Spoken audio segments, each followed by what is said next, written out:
नमस्कार, आप देख रहे हैं भ्रष्टाचार मुक्त भारत। अयोध्या स्थित श्री गुरु वशिष्ठ गुरुकुल विद्यापीठम में हुई 2 दिवसीय चिंतन बैठक के बाद राष्ट्रीय संगठन मंत्री रामाशीष ने प्रेस कॉन्फ्रेंस के दौरान कहा कि गंगा जी समाज के लिए पूजनीय भी हैं और उपयोगी भी। इसी धारणा के तहत गंगा समग्र अपने काम में लगा है। गंगा को अविरल और निर्मल बनाने के लिए आवश्यक है कि उसकी सहायक नदियों की दशा भी सुधारी जाए। सहायक नदियों की हालत ठीक नहीं है, उन पर जगह जगह अवैध कब्जे हो गए हैं। रेत व मिट्टी भरने से उनकी गहराई भी कम हो गई है। इससे उनकी जल धारण क्षमता तो कम हुई ही है, जल के प्राकृतिक स्रोत भी बंद हो गए हैं। गंगा समग्र सहायक नदियों को कब्जा मुक्त करने के साथ ही उन्हें और गहरा करने के लिए अभियान पूर्वक काम करेगा। सहायक नदियों के किनारे सघन पौधारोपण भी किया जाएगा। संगठन के विभिन्न 15 आयाम आपसी समन्वय रहे, इसके लिए घाटों की समितियां बनाई जा रही हैं। समाज जागरण प्रमुख घाटों पर आरती के कार्यक्रम किए जा रहे हैं। इससे पहले चिंतन बैठक में 20 से 23 अगस्त तक प्रस्तावित राष्ट्रीय अभ्यास वर्ग की तैयारियों पर चर्चा की गई। 20 अगस्त से अयोध्या में होने जा रहे अभ्यास वर्ग में देश भर के कार्यकर्ता शामिल होंगे। रामाशीष जी ने कानपुर और अवध प्रांत के कार्यकर्ताओं को संगठन के विस्तार के साथ ही कार्यपद्धति के सूत्र बताए। इस मौके पर राष्ट्रीय मंत्री श्री रामाशंकर सिन्हा और अवधेश कुमार गुप्ता, सह कोषाध्यक्ष चिंतामणि सिंह आदि मौजूद रहे। बाय रामाशीष राष्ट्रीय संगठन मंत्री श्री गुरु वशिष्ठ गुरुकुल विद्यापीठम। नदियाँ विलुप्त हो गई हैं। विलुप्त का अर्थ है कि वो पट गई हैं। बरसात में तो रहती थोड़ी बहुत, बाकी पर खेती होता है। उन नदियों का सीमांकन हम कराने का प्रयास करेंगे। उनको गहरा कराने का प्रयास जगह जगह हो रहा है। नमामि गंगे भी सरकार की, जो केंद्र सरकार की योजना है, वो भी इस ओर प्रयत्नशील है। तो उनको गहरा कराएंगे, उनके किनारे वृक्षारोपण करेंगे तो नदियाँ फिर से वो जीवित हो जाएंगी। नमामि गंगे के द्वारा केंद्र सरकार ने एक सैटेलाइट से द्वारा इन नदियों का सर्वेक्षण कराया है। इसमें जगह जगह जल स्रोत होते थे। उन जल स्रोत के कारण नदियाँ ये सदा नीरा रहती थी, वो जल स्रोत बंद हो गए हैं। उन जगह जगह जल स्रोतों को फिर से ठीक किया जाए, ये केंद्र सरकार भी चिंता कर रही है, हम लोग भी चिंता कर रहे हैं।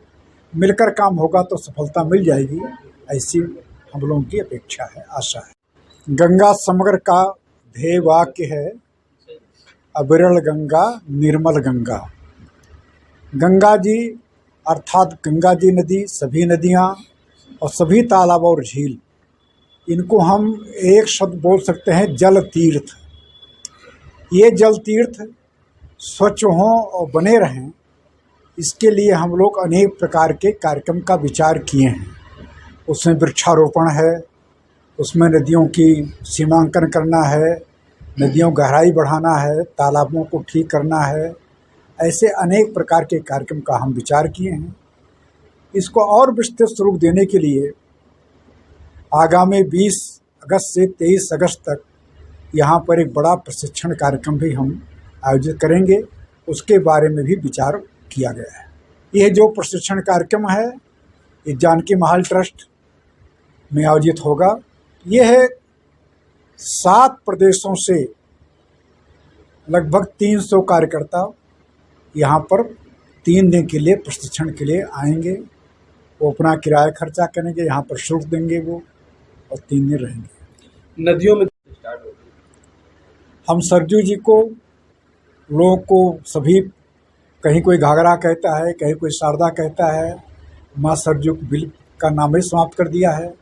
तो माँ सरजू को पूरे समाज को जनाने के लिए, उनको ज्ञात करने के लिए, इसलिए सरजू माता को जानो, सरजू माता को मानो, इस नाम से हम एक अभियान, एक यात्रा बरसात के बाद लेंगे। अभी तिथि बाद में उसका हम इस अभ्यास वर्ग में निश्चित करेंगे। ये यात्रा हमारी सरजू से प्रारंभ होगी, उत्तराखंड में जाएगी, नंदाकोट के पास तक, जहाँ तक हम जा सकते हैं वहाँ तक जाएंगे, वहाँ से लौटेंगे और फिर से सरजू यहाँ अयोध्या में आकर समाप्त करेंगे। और भीष्म पितामह की प्रतिज्ञा बड़ी मशहूर है। कोई प्रतिज्ञा लेता कठिन तो कहते भीष्म प्रतिज्ञा। तो उनके जन्मदिवस को, इन जल तीर्थों को स्वच्छ रखने के लिए हम संकल्प दिवस के रूप में मनाते हैं। उनका जन्मदिवस है माघ कृष्ण नवमी। भीष्म पितामह भीष्म के जन्मदिवस, उनका जन्मदिवस है माघ कृष्ण नवमी, संकल्प दिवस।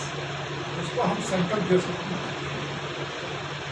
तो सभी विद्यालयों में, अधिकांश विद्यालयों में, घाटों पर, बाकी जगह कैसे लोगों को संकल्प कराया जाए, इसके लिए गंगा स्रोत हम ये सब प्रयोग करते हैं कि सभी नदियों जल स्रोतों के अपने नाम गंगा जी हम भीष्म पितामह उनकी साक्षी मानकर सकते हैं।